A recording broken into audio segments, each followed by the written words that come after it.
Welcome to the Village Board meeting of September 27th. Please join us in our Pledge of Allegiance.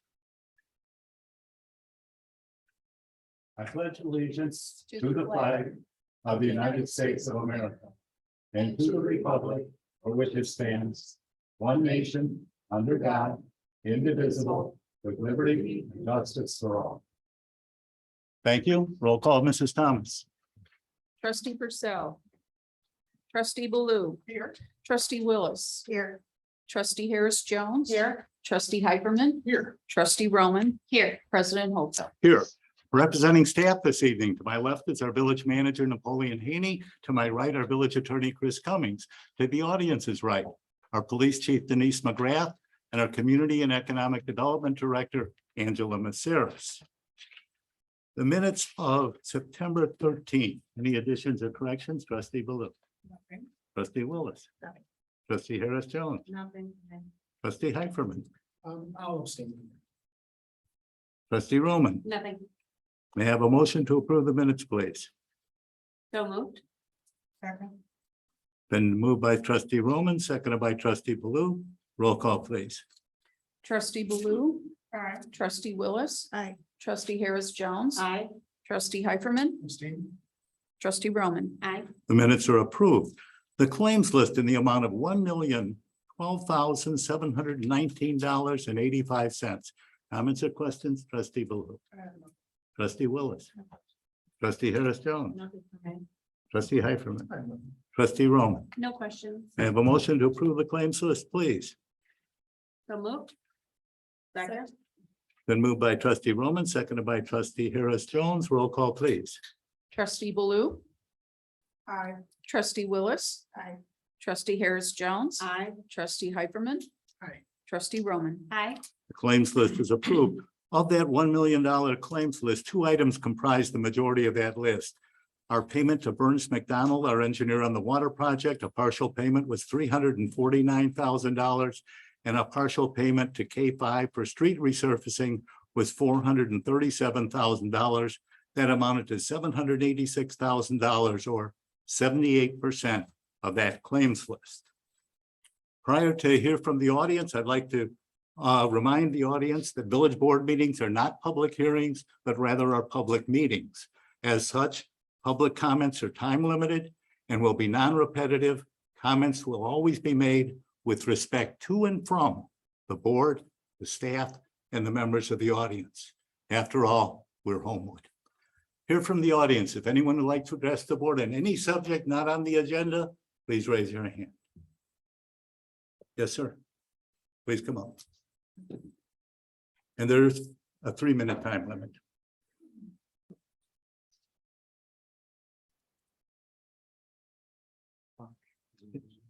For the record, your name, please. I'm Don Gross. I came here to Homewood today because I've been part of the coalition that for months has been demanding justice for Madeline Miller. She was killed in July in Flossmoor. And this has been a killing by Flossmoor police that has impacted not just Flossmoor, but Homewood and all through the south suburbs. And we're coming here today because residents of Homewood have been very powerful in their support coming out to Flossmoor demanding justice, that the officers that did that be punished, that reforms be made to stop a killing like this from happening again. And these issues, you know, frankly, I think a lot of people look at Flossmoor and think that something like that couldn't happen there. They look at Homewood and think it couldn't happen there, that a Black grandmother could be gunned down and there'd be no repercussions. So we're coming out here today to demand that there be repercussions, that there be changes, and that Homewood can be a municipality that can lead that effort. Your residents have been coming out to Flossmoor for months to demand changes be made there. And frankly, we're all one big community out here in the south suburbs, and the fight against racism and police terror occurs throughout these communities. So we come here to ask that you all, you know, have the ability to lead the charge now to implement something like a co-responder model, to implement a wider regional police accountability task force. So, you know, we're going to have, I think, more people coming up to talk about this and their experiences, their unique voices, to demand that you have the opportunity now. Do it now before it's too late, because we know in this country, Black people are gunned down by police all the time. And it's going to take, a fight to change it. And you all can be on the right side of that, or you can be on the wrong side. We see reactionaries, demanding that cash bail reform be tossed out. Village boards taking stands on issues statewide. You all have the ability to be on the right side of an issue, to step forward and help reform the police response model, help reform the police oversight model. And you have the opportunity to now. And I really, I think for your own good, you all should take that opportunity and do it before people are coming out here and demanding it. Thank you for the time. Thank you. Someone else had their hand up? Yes, please.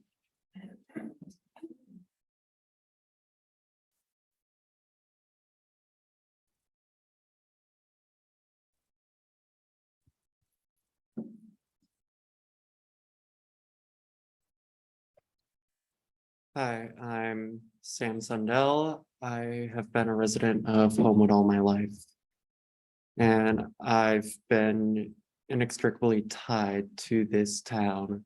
I mean, I've been born and raised. My stepfather has a high position in the public works department. Like, this town is a huge part of my identity. And seeing what happened in our sister town, it just shocks me. And one part of me hopes that Homewood would be better, but we don't know. And I think very similar to Don, that we need these reforms. We need to take these steps. We need to be better. So something like that does not happen here. I think that we can always be improving as a community, and I think taking a bigger step towards better mental health coverage and the well-being of the Black and brown, as well as just poor citizens of this town, is something we should always be striving for. And I hope you guys can stop at nothing to make sure we get the reforms that we need. Thank you. Gary? I'm just going to say a couple things. My name is Gary Dingle. I'm a resident and I'm the president of the local branch of the NAACP. A couple of weeks ago, we had a meeting in Cairo where we were talking about the 10 share principles.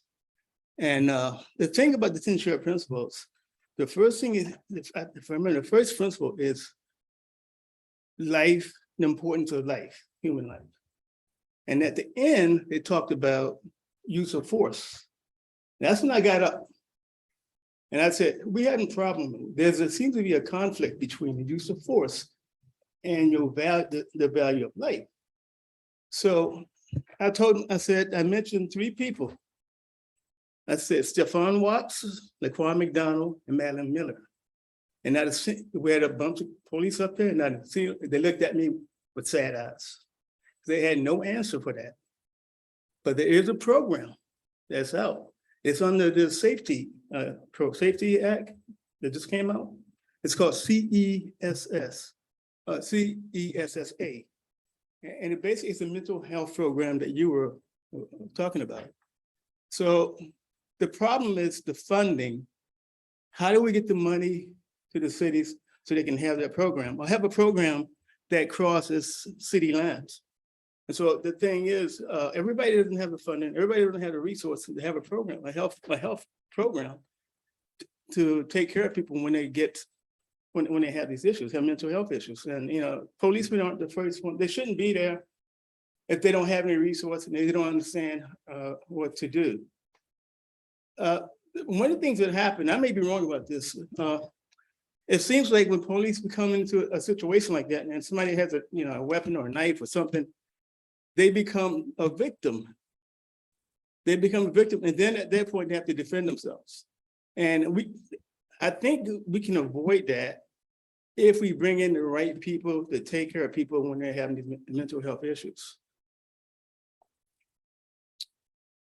one more thing. Yeah, I live in Homewood. I've been here for about 22 years. And, and I've always thought that Homewood was a special place. So I have a lot of love for this town in this area. And the one thing I can say, looking at you guys right now, compared to the board at Flossmoor, I went to that meeting too. They look unconcerned. You guys look more concerned than they did. You really do. So the goal is to avoid another incident, and we can do it. It's difficult because somebody has a weapon. I understand police have a right to defend themselves and have a right to, use, they have a right to kill people. They have to. But we can avoid that if we have a mental health program to take care of people. And it's not difficult. It's something that every town should either have access to. There's money out there from what I understand. I had the meeting today I went to, they talked about the STEP program, safety program, excuse me. And it seems like it's not difficult, but it requires a little bit better training for our police officers. So I'm not sure. I'm just not sure if every town can do it. I hope every town can and can get the resources to do it, or you can share resources for something like that. So, and as far as I'm concerned, when we talked about coming here, Homewood, I said, well, Homewood, we don't have any problems like that. But in reality, if you asked me about Flossmoor, I would say the same thing about Flossmoor before that happened. It never occurred to me that that would happen. But one more thing before I get done. The thing about Flossmoor Police Department was, being an NAACP, we hear about issues all the time. And I've heard anything about Homewood for years. Haven't heard anything about Flossmoor. Homewood's been good, Flossmoor has been decent. But once that incident happened, everything started coming out. We found out that most of the police, they live in Indiana. They're not residents of the city. They have all kinds of minor issues. And all of a sudden they became the bad police department. And we know that police aren't bad, but this is what happens. And there's one more thing I want to, but Eric, yeah, you're running out of time. I know. Our manager took notes and he's Yeah. going to look at that program and Yeah, he'll be take a back in look at touch it. with you. Yeah. Both Trustee Harris Jones and I know where you live. Right. We I know. know we're neighbors. It's hard to be here with neighbors. Okay, thank you. All right, thanks. Is there anyone else who would like to speak before the board? Yes, sir.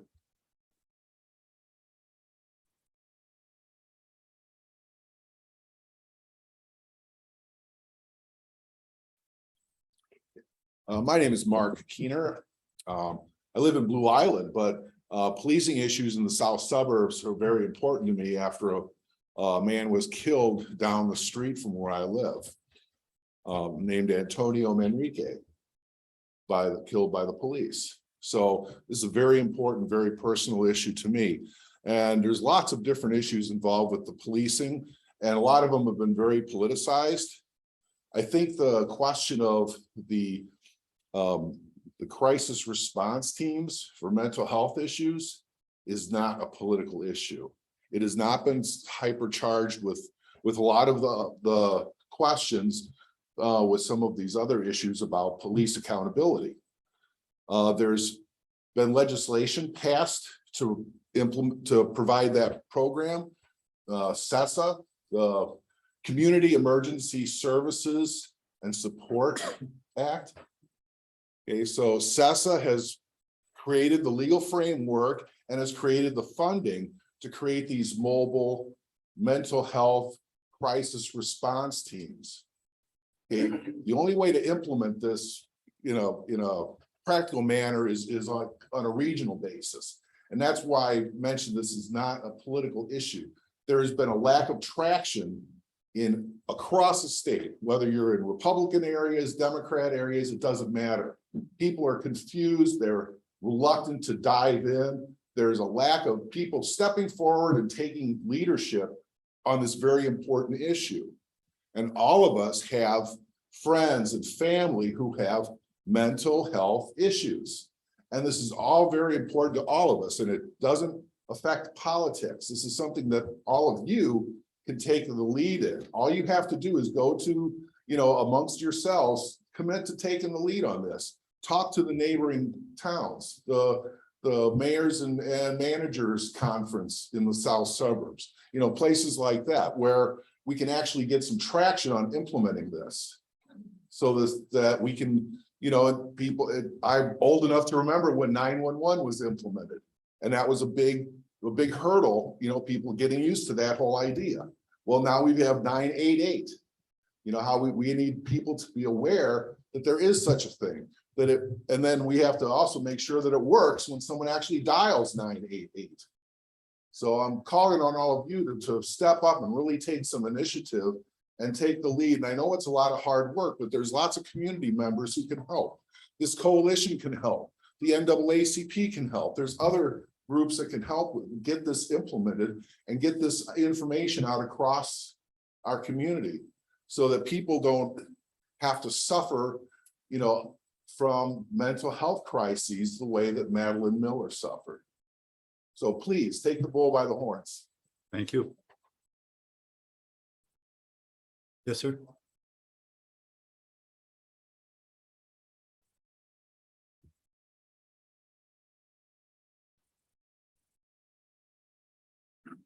Evening. My name is Bill Beaulieu.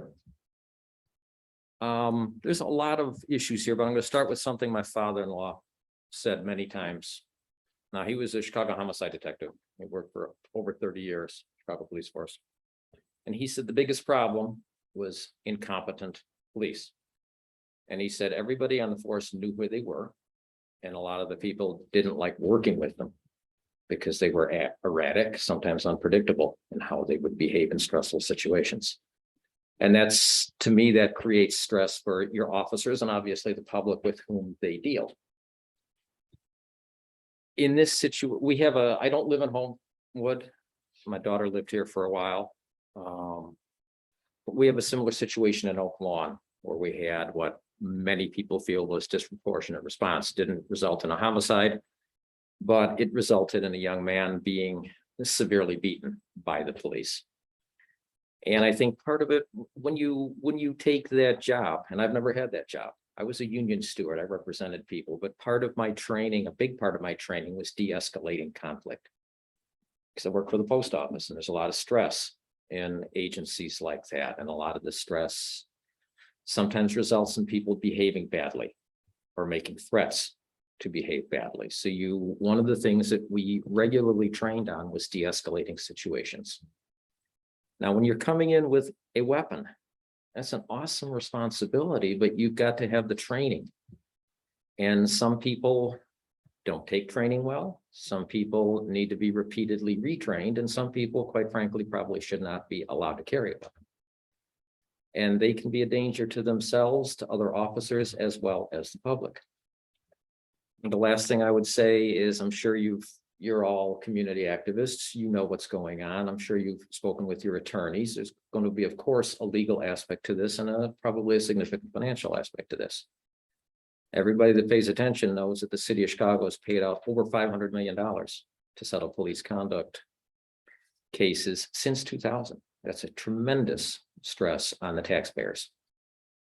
And I would like to say that Homewood and Flossmoor for many years have been held up as well integrated. They've been examples for a lot of areas, because a lot of areas that have not been. I'm from Oak Lawn, and we had significant issues when I first moved there 38 years ago. Those issues have eased tremendously as we've gotten a lot more diverse. We still have issues with Islamophobia, because a lot of people don't like Muslims, quite frankly.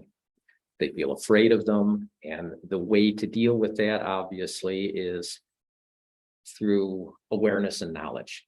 That's the only way you can conquer fear, is knowing who you're afraid of and talking to people. Because bottom line, we're all people. We're just trying to get along here.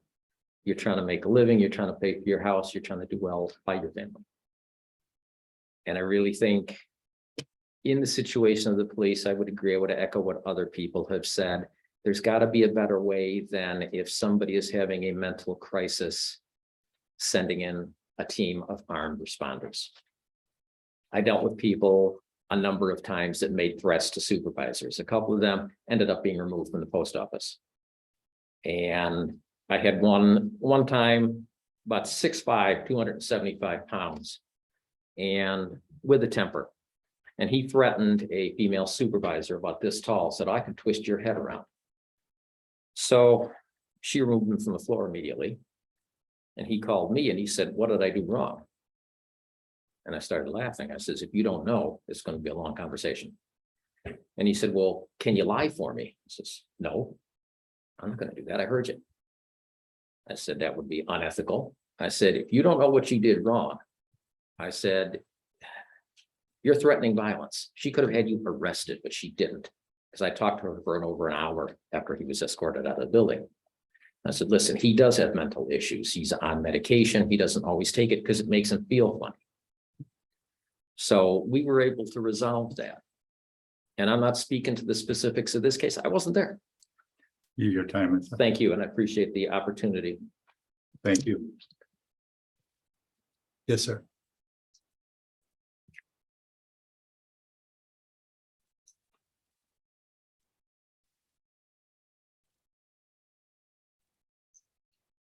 Hello, my name is Aaron McIntyre, and I've been a resident of Homewood all 17 years of my life. And I am here to say, once again, Homewood has a chance to be the example. As someone growing up in Homewood, I generally can say that I have felt safe walking in these streets. I felt safe in these schools. But I do still acknowledge that although we hold ourselves at a higher standard, there are still problems. I, at 12 years old, had a run-in with Homewood police that I consider to be unfair. That was a real thing that happened. And even though I'm not here being combative, I am here saying we need to do something about it. And so a lot of people here brought up a lot of good ideas, and I'm here to just add on one to the pot. A elected community oversight council, or whatever we want to call it, into inquiries that regarding the police. And this doesn't mean people have to peer into everything the police are doing, but this means when a problem comes up, when there's either a killing or just something that anyone deems to be unfair, having people that were elected by the community look into it and see what's going on there would help drastically increase the amount of trust people are able to feel with the police, due to the fact that as of right now, when something goes wrong, the people investigating police are police. And ultimately, in an area like that, it's difficult to maintain trust between the police and the people when the people don't necessarily have that eye inside the system. So of course, there would be a lot of things logistically that would need to happen. I'm sure we'd have to talk money and things like that. That being said, we are more than willing to have those conversations.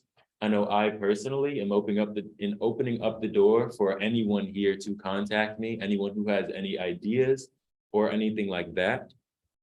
Given that I am young, I don't have much life experience, and I understand that.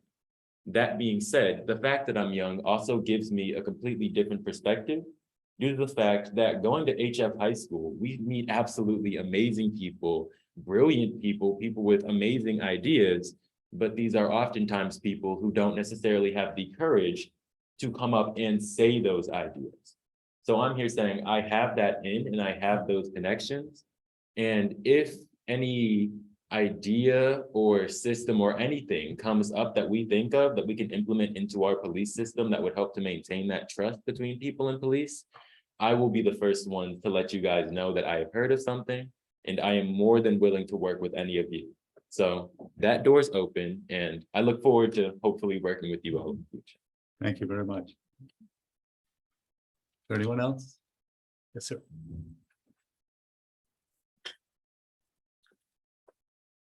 Hello, I'm Casey. I'm a resident of Homewood. So what is democracy? For some people, democracy is casting a ballot once every few years. But what I've seen democracy as in the past couple of years living in Homewood is the people working together for change. Like when a bunch of us were here a year and a half ago for the Truck No campaign, there's a dozen of them right now under South Suburbs for Green Space attending Hazel Crest board meeting tonight because they're screwing over their own people. But tonight I'm here in Homewood to demand justice for Madeline Miller. And then why are we here in Homewood? I mean, it happened in Flossmoor, right? Well, the Homewood police were called to the scene shortly after Flossmoor police shot and killed Madeline Miller. The Homewood Police Department participates in mutual aid organizations all across the Southland. The same organizations that Dalton police participate in, who murdered Alexis Wilson last summer. She was a Homewood resident. Or the Oak Lawn police, who were seen beating a teenager just a couple months ago. And they happened on the 1-year anniversary of Alexis Wilson's death while we were celebrating her at Irma Park. It's that way. So Homewood is intrinsically connected with Homewood. I mean, I go to, excuse me, did I say that right? Homewood's intrinsically connected with Flossmoor, excuse me. I go to Flossmoor all the time. It's really the reason I moved to Homewood. Because my partner served at Flossmoor Station for a few years. Homewood's connected with all of the Southland communities. And Homewood can say something on this. You don't just have to sit on the sidelines. The mayor of Flossmoor, Michelle Nelson, called us outsiders. I mean, I'm part of the Homewood Flossmoor community. What do you guys have to say about that? Are you outsiders because you live in Homewood? What we want is a non-police mobile mental health intervention and response unit. Work with Flossmoor on this. Work with all the communities under ECOM 911 dispatch. Work with the Cook County Alternative Health Intervention and Response Task Force. Look into the CESA law. Had this option been available, the situation would not have needed to escalate to have the police called. And the police wouldn't have shot and killed an elderly Black woman.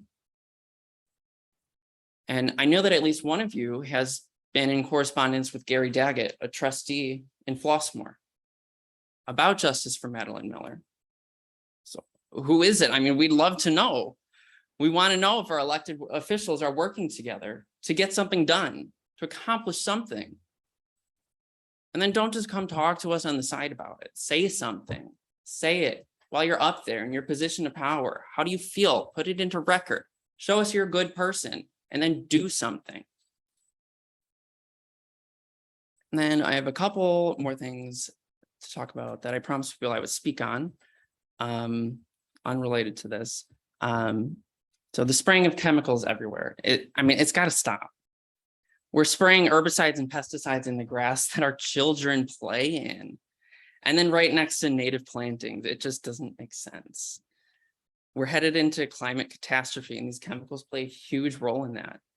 Kentucky bluegrass is the weed. It's the European colonizer of plant life. Stop protecting it. A weed is just a plant growing where it isn't wanted, but bluegrass is the worst weed there is. It doesn't even flower like dandelions. And then what is the village's plan for trying to save and retain the small businesses that are leaving and disappearing? Most of the people that have moved here in the last 10 years don't want Homewood to turn into an Orland Park or a Naperville. We love our small community. We love our businesses, our small businesses, and we don't want them to be replaced with big box businesses. Anyways, thank you for listening. Good night. Thank you. Is there anyone else who would like to address the board on any subject not on the agenda this evening? If not, appointments, may I have a motion to appoint Takia Kidd and Jim Shepke to the Appearance Commission? Been moved by trustee Roman. Seconded by trustee Baloo. Roll call, please. Trustee Baloo. Aye. Trustee Willis. Aye. Trustee Harris Jones. Aye. Trustee Heiferman. Trustee Roman. Aye. Appointments are confirmed. Mr. Shefke is here. Ms. Kidd here. Come on, please come up, be sworn in.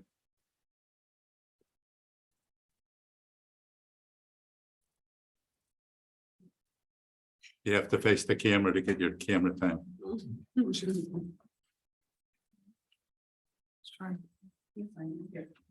trying to tell them he could come. Her husband and her family are here. I don't know if they realize they could come up with her. We take pictures. We'll get them later. Go right ahead. You want the kids up? Bring them on up if you'd like. I don't know. You had your chance. Repeat after me. I state your name. I, Having been appointed to. The Appearance Commission. For the Village of Homewood. Do solemnly swear. That I will support the Constitution of the United States. The Constitution of the State of Illinois. And the municipal ordinances of Homewood. And that I will faithfully discharge. The duties as a member of the Appearance Commission. To the best of my ability. Congratulations. Thank you. Sorry. Thank you very much. finally track you down. Thank you, Jim.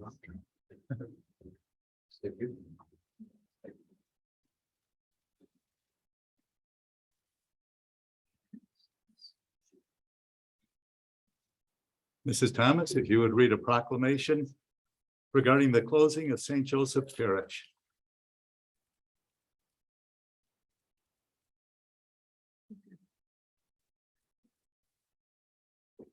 Proclamation for the closing of St. Joseph Parish. Whereas St. Joseph Parish was established in 1912 and served the spiritual needs of the Homewood community. And whereas St. Joseph Parish has continued over the years as having the largest church population of any church in Homewood. And whereas the Archdiocese of Chicago will officially close St. Joseph Parish on October 16, 2022, after 110 years of operation. And whereas the closing is the result of a multi-year archdiocese-wide review and consolation of parishes known as Renew My Church. Pardon me, that's consolidation of parishes. Whereas the Archdiocese has determined to continue to use the church building currently known as St. Joseph to be the home of a new consolidated parish, which will include the legacy parishes of St. Joseph of Homewood, St. Anne of Hazelcrest, and St. Emerick of Country Club Hills. And whereas a final mass will be celebrated at 10:30 a.m. at St. Joseph Parish on Sunday, October 16, 2022. And whereas the name of the new United Parish is currently under consideration, but will not be available for the time of the final mass on Sunday, October 16, 2022. Now therefore, President Richard Hofeld does hereby acknowledge the closing of St. Joseph Parish after 110 years of service to Homewood and proclaims Sunday, October 16 as St. Joseph Parish Day in the Village of Homewood. Thank you very much. Oath of office, Mr. Haney.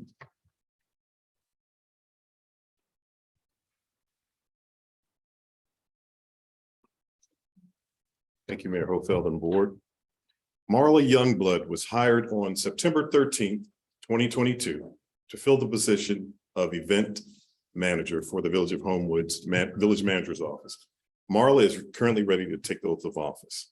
After the announcement of Elisa Opit's decision to accept another employment opportunity, the village identified a Homewood resident of 26 years, Mrs. Marla Youngblood, as a well-qualified professional, possessing the tools, experience, and demeanor needed to quickly assume Elisa's role as event manager. Marla is a highly motivated young professional who currently serves on the village's senior committee. The timing of Marla's hiring was critical, seeing that our largest events were occurring in the upcoming weeks. As actually this past Saturday, Fall Fest Day of the Dead, that's coming this Saturday, Saturday, October 15th, and Holiday Lights on Friday, December 2nd. Marla was contacted and confirmed her interest in the position. Marla was quickly moved through the village's pre-employment processes, evaluations, and accepted the village's offer of employment. Marla's first day in the position was September 13th, 2022, and she has performed stellar in her position. Thank you to Marla for all her work for Fall Festival. Thank you, Marla. Would you like to come up?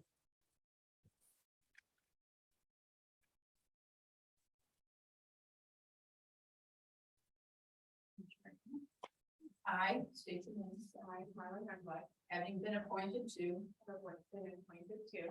position of event manager, for the village of Homewood, do solemnly swear that I will support the Constitution of the United States, the Constitution of the State of Illinois, and the municipal ordinances of Homewood, and that I will faithfully discharge the duties as event manager to the best of my ability.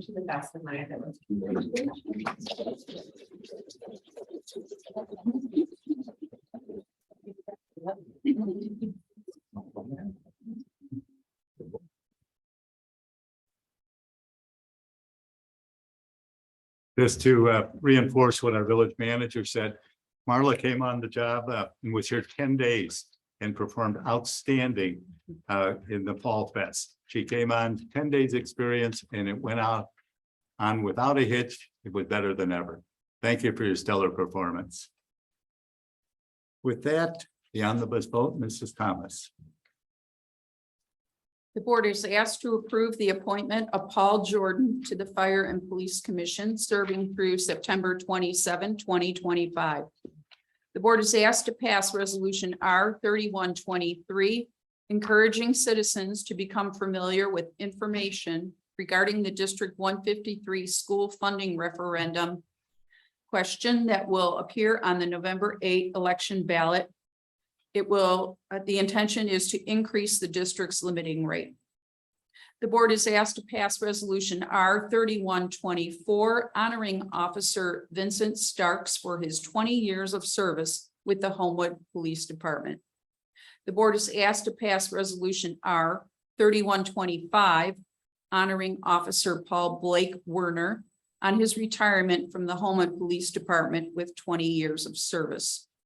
The board is asked to approve a budget amendment in the amount of $34,000 and authorize the village manager to engage Rachel Jones of Grant Park as a marketing consultant for the village.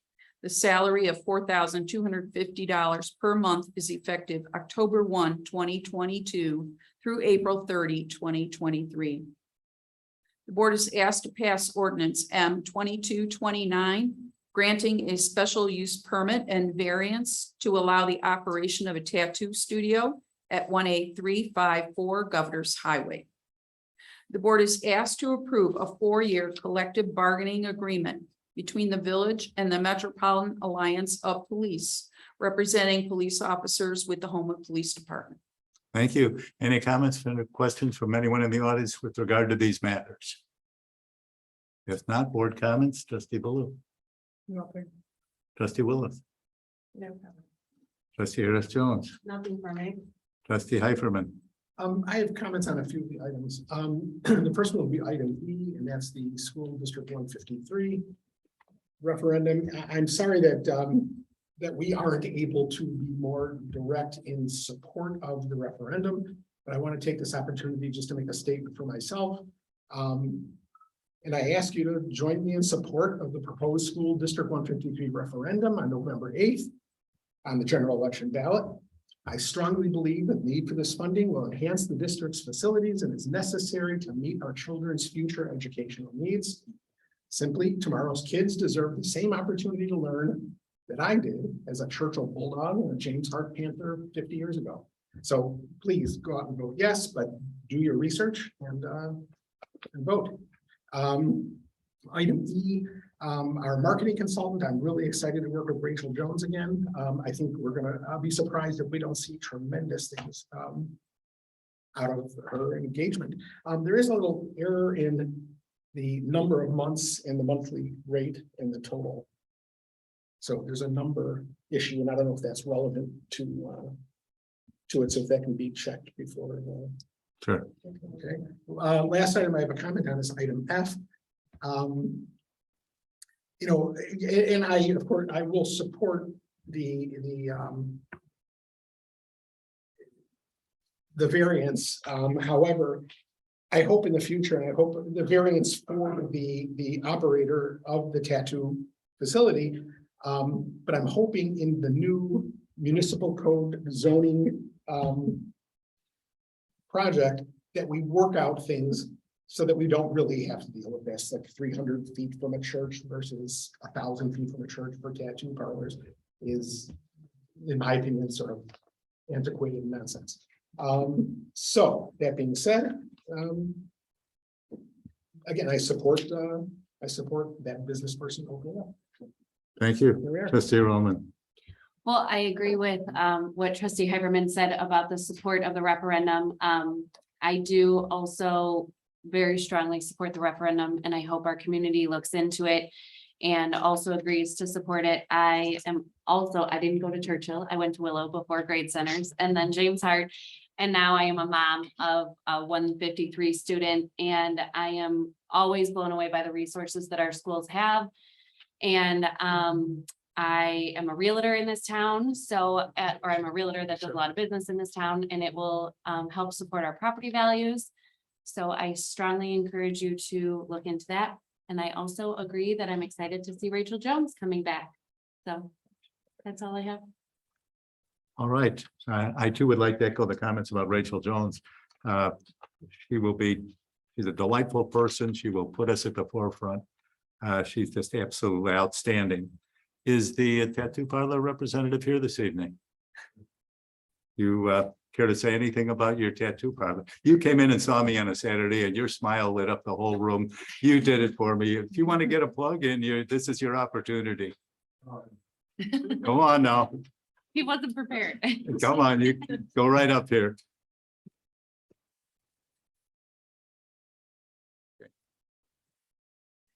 Go right ahead. I wasn't really prepared to say anything, but I just wanted to say thank you guys for even taking the time to even hear me out and to even come here and have these type of meetings where I can present myself in front of you guys so you can see and put a face to a name, something like this. Who I am and what I represent. Just thank you for your time. And when are you going to be opening up? Hopefully in like 2 to 3 weeks. Hopefully, if I could get the business license and stuff like that, and as soon as that goes through, I'm trying to see if I can sign the lease in a couple days. So once that goes, I don't really have much work to do. I just put floor down, paint, and then put up like a little bit of artwork, and I should be good to go. And you learned your skills at home at +1 High School, right? I did take a couple art lessons. I'm only kidding. I'm only kidding. Thank you very much. We wish you well. Thank you very much. And then, Big Brother Tattoo Studio. thank you, trustee Heiferman, for that point. Our village attorney calculated it, and that corrected figure should be $29,750. So the board's aware of that. With that in mind, may I have a motion to approve the items on the consent agenda, please? So moved. Second. Been moved by trustee Roman, seconded by trustee Heiferman. Roll call, please. Trustee Baloo. Trustee Willis. Aye. Trustee Harris Jones. Aye. Trustee Heiferman. Aye. Trustee Roman. Aye. The consent agenda is approved. General board discussion. Trustee Baloo. That was great, so thank you. And the whole team. Trustee Willis. Just moved by what I heard here today about the passion people have. I think it's an important issue that resonates with me. I think it's good to see so many people care about something important. Thank you. Trustee Harris Jones. Thanks for everyone coming out to represent Miss Madeline. I feel your passion. I have passion also for this, so thank you for coming out to support this. Trustee Heiferman. Fall Fest, Marla and Antonia did a tremendous job, jumping in. And then also, I'm aware that a lot of the village leadership and staff from virtually every department jumped in to make a great event happen. So kudos to you all. Our guests tonight, and especially each of you that spoke, there's nothing that I heard, maybe a couple of little things, but nothing that I heard that I don't absolutely agree with and think that we could all do better and work to be leaders in the Southland and move forward. Trustee Roman. I agree. Fall Fest was amazing. Thank you. I know it was a group effort, so thank you to everyone. It was a great event. And I agree with everything that's been said about everyone that's come here to speak tonight. I think that there were some great ideas that were put out there. I know there have been ongoing conversations within our community and with our board and other communities. So I hope to see some things coming forward in the future. Mental health is a crisis and we need to do more to help our community. I'd like to thank the people who spoke this evening for your decorum and your respect. I appreciate it. Your points were heard. With that, may I have a motion to adjourn, please? So moved. Been moved by trustee Roman, seconded by trustee Willis. Roll call, please. Trustee Baloo. Trustee Willis. Aye. Trustee Harris Jones. Aye. Trustee Heiferman. Aye. Trustee Roman. Aye. We stand adjourned. Thank you all.